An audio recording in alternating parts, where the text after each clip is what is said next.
Imagine waking up to deafening screams, the metallic scent of blood cutting through the cold morning air, only to realize that your partner, the person you trusted, just tried to kill you with a hatchet while you slept. This is the story of Jonathan Granados and Lina de Oliveira, a shocking tale that nearly ended in an even greater tragedy. This story took place in Fargo, a city with just over 130,000 inhabitants located in North Dakota.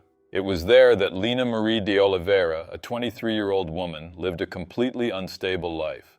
Born and raised in the Moorhead area of Minnesota, just across the border from North Dakota, Lina was no stranger to the authorities or the pages of local newspapers. At 14 in 2017, she had already appeared in some newspaper articles, not as a criminal, but as a missing teenager. Local newspaper reports described her as a vulnerable girl, possibly fleeing from family problems or a troubled home environment. The exact circumstances of her disappearance were never fully clarified, but the fact is that she reappeared, carrying the invisible scars of a youth marked by instability. Fast forward to 2025, Lina was an adult woman struggling with inner demons that many know all too well: substance addiction. Her social media profiles, especially on Facebook, told a story of emotional highs and lows. In April 2025, Lina posted a series of messages that seemed to come from a place of renewed hope. "Has anyone managed to stay sober? I promise it will do you good," she wrote on April 8th, as if reaching out to others in the same struggle. 6 days later, on April 14th, came a deeper post, a long confession about taking responsibility for her own life. "I've made bad decisions my whole life," she admitted, "but seeking help was one of the best decisions I've ever made, for my children and for myself." Yes, Lina mentioned children, although sources do not specify how many or their ages. This adds another layer to the case, suggesting she was a mother trying to rebuild her life. She spoke openly about her battle with substance abuse, specifically methamphetamine and fentanyl, drugs that devastate communities like Fargo. "I'm facing this head-on and embracing sobriety," she declared, with a determination that echoed in every word. The peak of this journey came on April 30th, 2025. Lina proudly celebrated 30 days of sobriety. For those familiar with the world of recovery, this is no small feat. It is a hard-earned victory, achieved through Narcotics Anonymous meetings, intensive therapy, and sleepless nights battling detox. She even shared a certificate of completion from a rehab program, posing with a genuine smile, a stark contrast to what would come months later. Anyone who has dealt with addiction in the family understands. Recovery is not a straight line. It is a roller coaster of relapses, emotional struggles, and external pressures. At the time, Lina, homeless, depended on the help of others, hopping from couch to couch in the homes of friends or acquaintances in North Fargo. It was a precarious life, sleeping on the floor or in makeshift garages, far from the comfort of a stable home. And it was in one of these garages, on the 700 block of North College Street, that she temporarily settled with her boyfriend, Jonathan Granados, and a third man. Jonathan Granados, the other central figure in this case, was described as someone known in the local community. Details about his life are scarce in reports. He was not a public figure, but it is known that he and Lina shared a relationship marked by ups and downs, possibly influenced by the instability of both. As homeless individuals, they lived on the edge, relying on the generosity of neighbors for a roof over their heads. There are no reports of prior violence between them in public sources, but some sources suggest that relationships like theirs often accumulate tensions, whether from jealousy, financial frustrations, or even the burden of shared addiction. Dr. Daniel Bober, a forensic psychiatrist who followed the case, emphasized that the best predictor of future behavior is past behavior. For Lina, the past included not only her disappearance at age 14, but also a history of poor decisions, as she herself admitted. Between April and September 2025, something changed. What had been a trajectory of improvement seemed to collapse. Lina's social media stopped posting about sobriety after May, leaving a silence that would only be broken by the sound of an axe cutting through the air that September morning. Expanding a bit more on Fargo's social context, it is important to note how the city deals with issues such as homelessness and addiction. According to local reports, the Red River Valley region faces brutal winters that further worsen the housing crisis. Hundreds of people like Lena and Jonathan live on the margins, in garages or makeshift shelters. Recovery programs exist, like the one Lena completed in April, but access is limited and relapse is common. Being homeless is a major risk factor for relapse. Lena, with her posts about her addiction, personified this struggle. These drugs not only destroy the body but also alter the mind. Methamphetamine causes paranoia and aggression, fentanyl a euphoria followed by despair. It was in this cauldron that Lena and Jonathan's relationship simmered. Neighbors reported in post-attack interviews that the couple seemed normal but tense, low arguments, evasive glances. No one imagined that in a few hours, an ordinary garage would become a crime scene. On the morning of September 5, 2025, around 5:30 a.m., the sky was still dark over Fargo with the cold autumn air. Inside an attached garage on the 700 block of North College Street, a modest address in a quiet residential neighborhood, 3 people were trying to sleep: Jonathan Granados, Lena de Oliveira, and an unnamed man in reports, a companion sharing the improvised space.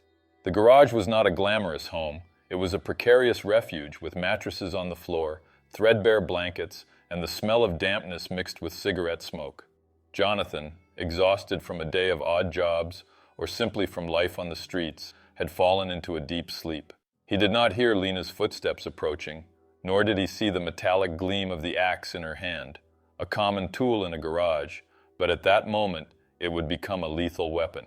According to the witness's testimony, published in detail by some sources, it all began with a scream that cut through the silence like thunder.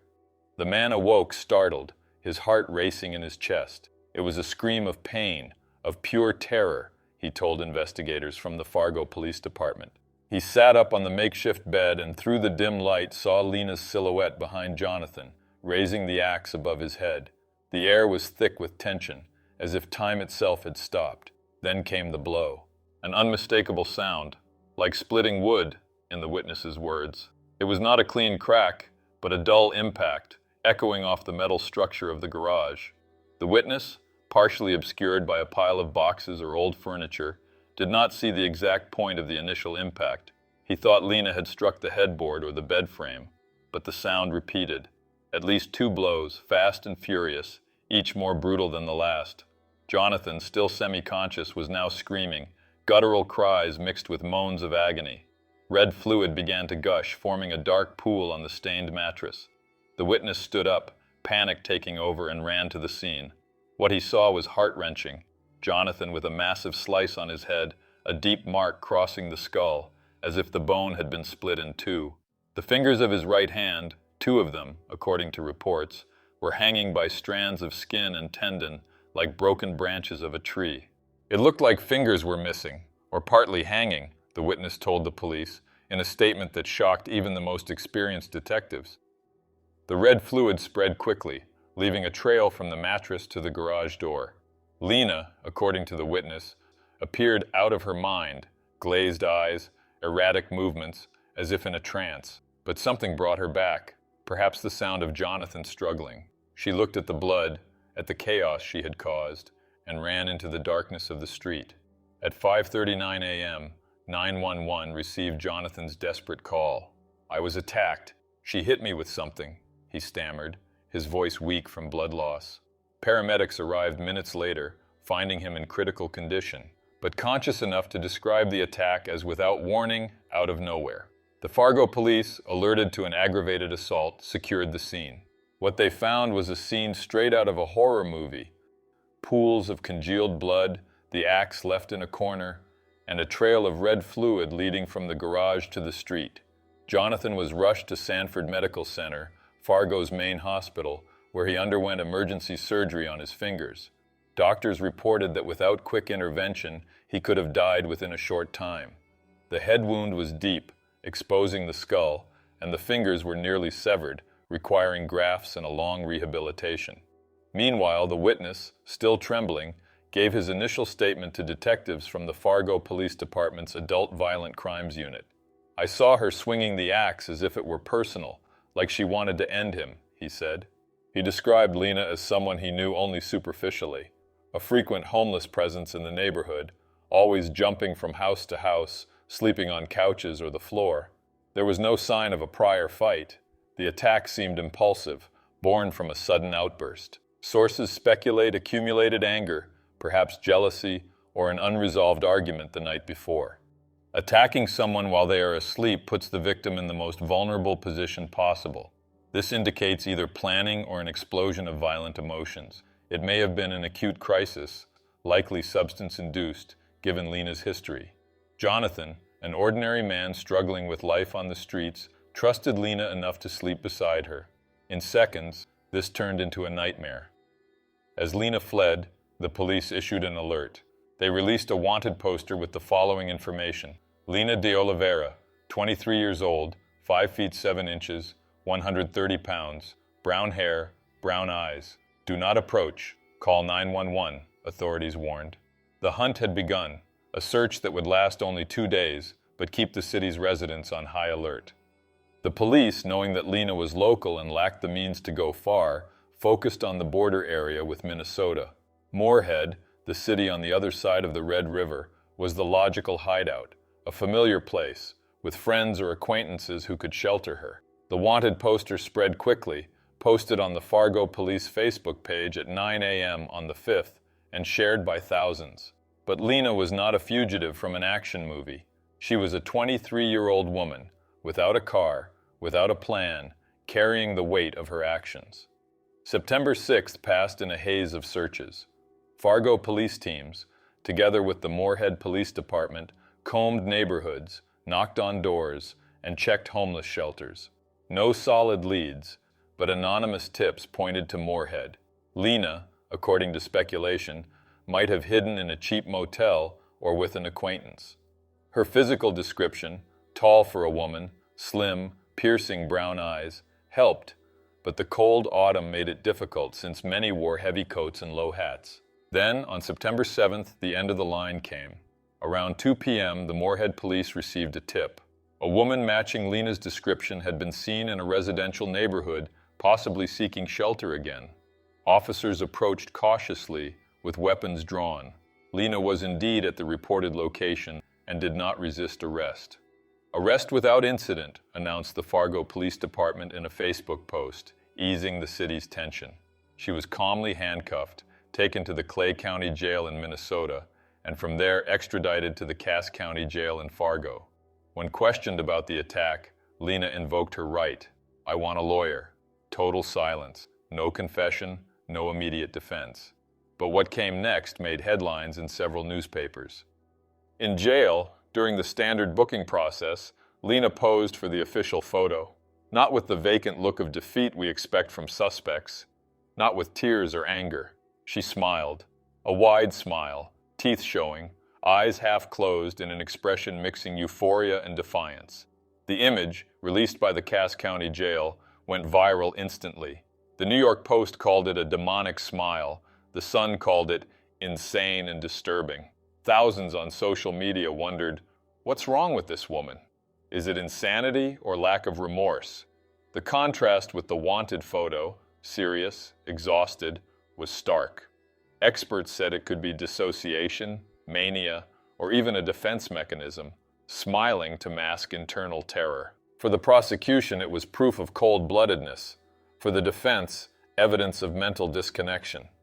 With Lena behind bars, a $500,000 bail was set, an amount that, for a homeless person, effectively meant indefinite detention, and the formal charges fell like an axe. On September 12th, her first hearing took place in Cass County. The charges were attempted murder and aggravated assault. Lena could face decades in prison or even life imprisonment. Jonathan, after spending days fighting for his life in the hospital, survived, but was marked forever. Surgeries, therapy, and the trauma of trusting again. Currently, Lena de Oliveira is held at the Cass County Jail, awaiting her trial.